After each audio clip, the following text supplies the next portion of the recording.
Fala moçada, nessa videoaula a gente vai fazer uma introdução à sociologia weberiana para depois nas outras videoaulas tratarmos de um conceito aqui que é a dominação legítima e dos tipos de dominação legítima, como também sobre a burocracia. Então vamos lá. O Weber é um pensador, é um teórico aí social que vai pesquisar tanto sobre o direito, como também sobre a economia, vai escrever uma obra ligada aí à administração e, obviamente, às ciências sociais, a sociologia. É um autor alemão que viveu aí na metade do final do século XIX para o começo ali do século XX, 1864 até 1920. E para efeitos aí de comparação, didáticos, a gente vai tentar fazer também alguns paralelos, algum grau de comparação aqui à sociologia de Marx também, que a gente já viu em outras aulas. Enfim, aqui a gente tem que entender um ponto importante na sociologia weberiana, que é o seguinte: diferentemente do Marx, que tinha uma abordagem de estudo teórico, enfim, mas também pensava no ponto de vista prático, ou seja, o Marx pensava na ideia de transformação, a sua sociologia, então, ela visa também uma atuação do próprio intelectual sobre a realidade, como aquela célebre frase dele, vai dizer: até agora os filósofos se dedicaram apenas a interpretar o mundo, quando o que importa é transformá-lo. Enfim, o Weber vai ter um pensamento diferente do de Marx. Ele não quer utilizar a sua sociologia, não quer utilizar aqui os seus estudos, a sua análise crítica para propor qualquer tipo de transformação na realidade social, Não é o objetivo dele, então ele vai diferenciar a ciência da política em um dos seus textos clássicos, por exemplo. Então a gente entende que o método utilizado pelo Weber, diferentemente do Marx, o materialismo histórico dialético, vai ser um método compreensivo. O que isso significa aqui na prática?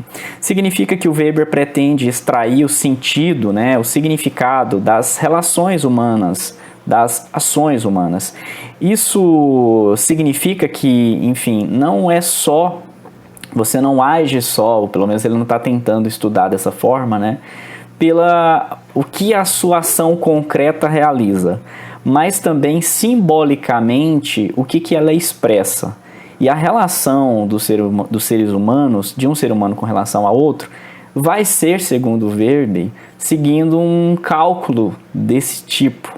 A pessoa também pensa a respeito de como é a sua ação e ela pode então ser interpretada numa relação com as demais ações sociais de outros sujeitos na sociedade. Então, nesse sentido, a gente chama, utiliza esse termo, que a sociologia dele, então, seria aí uma utilização de um método compreensivo. Ele vai criar uma chamada teoria da ação social. Em vez de pensar muito mais nos grupos, nos sujeitos coletivos, talvez como o próprio Marx pensava, utilizava, analisava nos seus estudos, o Weber vai focar um pouco mais nos indivíduos. E, nesse sentido, ele pensa nas ações individuais. Ele tem uma categorização dessa ação social em 4 tipos.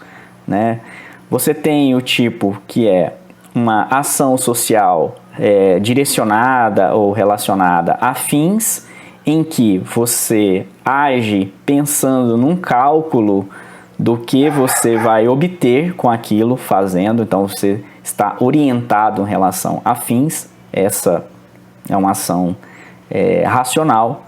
Você também tem, nesse sentido, uma ação que ela é racional, mas ela não vai ser orientada por fins, ou seja, com o objetivo que você tem para garantir ali no final. Não é exatamente um cálculo do benefício que você vai ter naquela ação.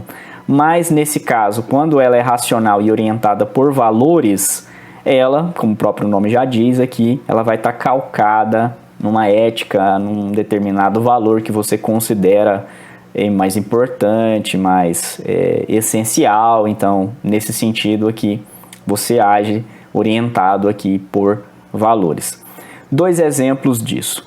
A gente pode pensar no caso de, sei lá, vou comprar um tênis na loja, e se eu escolher um tênis aí pensando no seguinte, no custo-benefício que eu vou ter em relação ao tênis, né? Vamos supor, eu quero um tênis de corrida. Então eu preciso que seja um tênis que ao mesmo tempo ele seja ali confortável, que ele tenha ali um amortecimento para eu não sentir tanto aí ao pisar, então conseguir ter um desempenho melhor aí na corrida. Mas também eu preciso calcular em relação ao preço desse tênis, já que eu estou buscando aqui uma relação de custo-benefício. Então eu vou comprar esse tênis pensando numa finalidade, né, do que ele vai me atingir. Independentemente se esse tênis tem uma marca que é mais reconhecida, independentemente se esse tênis aqui é bonito, não estou procurando isso, eu estou procurando outra coisa. Então nesse caso é uma ação social, é racional, orientada por fim, né, por objetivo. Quero alguma coisa, um cálculo que eu faço.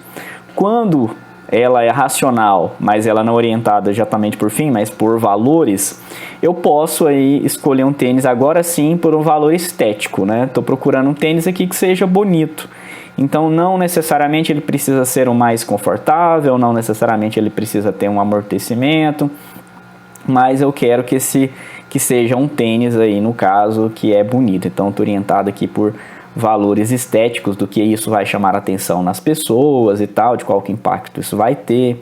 No caso até de eu escolher uma marca, então supostamente que ela tem ali um status social, eu também poderia dizer que ela também está orientada aqui nesse caso por valores.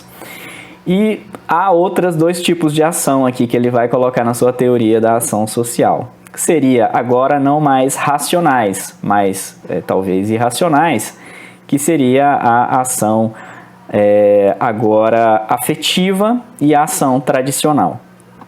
A ação afetiva, eu vou me comportar, né? O que eu vou fazer vai estar direcionado com relação aos meus afetos, aos meus sentimentos.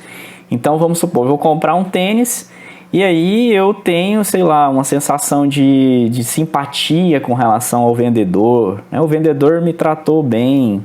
Então aí nesse caso eu vou comprar esse tênis não pelas questões aqui relacionadas à estética, não relacionadas ao fim que esse tênis vai me proporcionar, mas porque fui com a cara do vendedor, né? Gostei dele, me tratou bem, foi simpático e tal, então ele acaba ali fazendo com que eu compre esse tênis, né? Pode ser por outros motivos, né? Desde que seja aqui relacionados a sentimentos. Então, sei lá, às vezes você fica com vergonha de não levar o tênis. Você vai, escolhe um monte lá, começa a procurar, enfim, experimenta vários.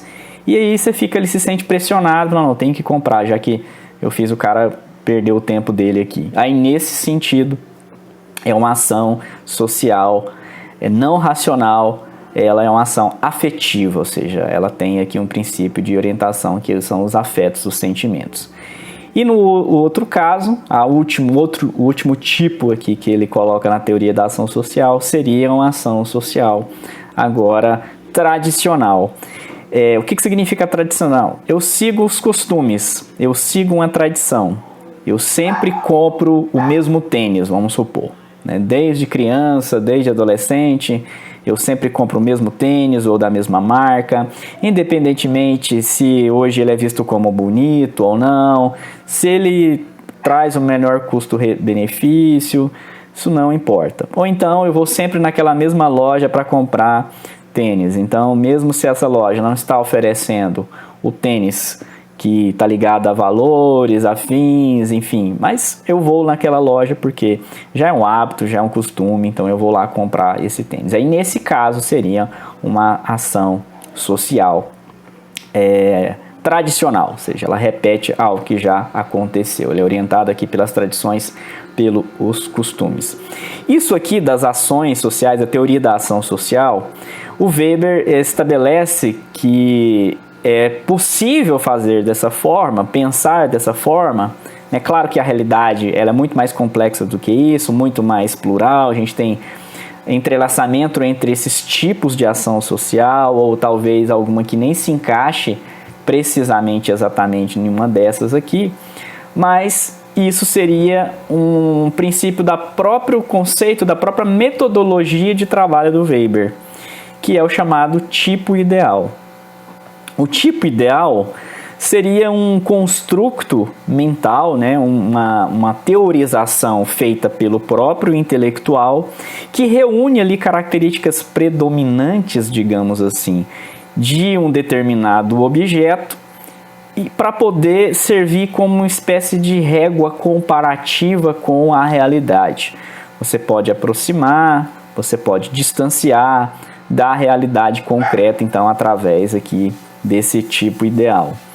Uma das formas de utilizar esse conceito de tipo ideal a gente tem na sociologia brasileira, com um sociólogo chamado, sociólogo, historiador, Sérgio Buarque de Holanda. O Sérgio Buarque de Holanda teria criado uma espécie de tipo ideal do brasileiro, que é o homem cordial, que é o homem que talvez estaria muito mais orientado aqui por essa ação ora afetiva, ora tradicional, né? Então esse homem cordial é alguém que deixa os afetos no primeiro momento, no primeiro ponto, em relação assim às suas atitudes, do que ele faz mesmo na prática. Porque cordial tem a ver com cordes, do latim, né? Coração, que tem uma relação com o coração. Então é isso.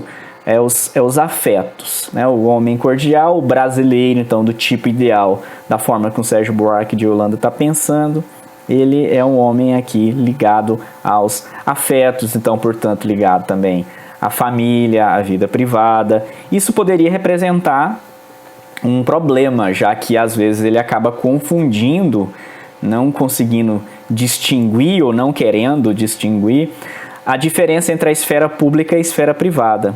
O que é isso? Eu acabo levando, minhas relações pessoais para minha vida profissional, beneficiando aquelas pessoas ali que são próximas a mim de alguma maneira.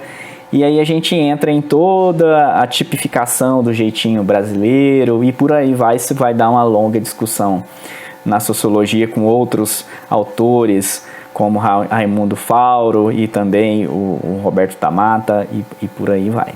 Então esse aqui seria um tipo ideal que o Weber utiliza. E entendam, esse negócio de tipo ideal não significa que é o melhor, porque às vezes a gente usa essa palavra ideal como aquilo que é o mais desejável, aquilo que a gente mais espera. Não.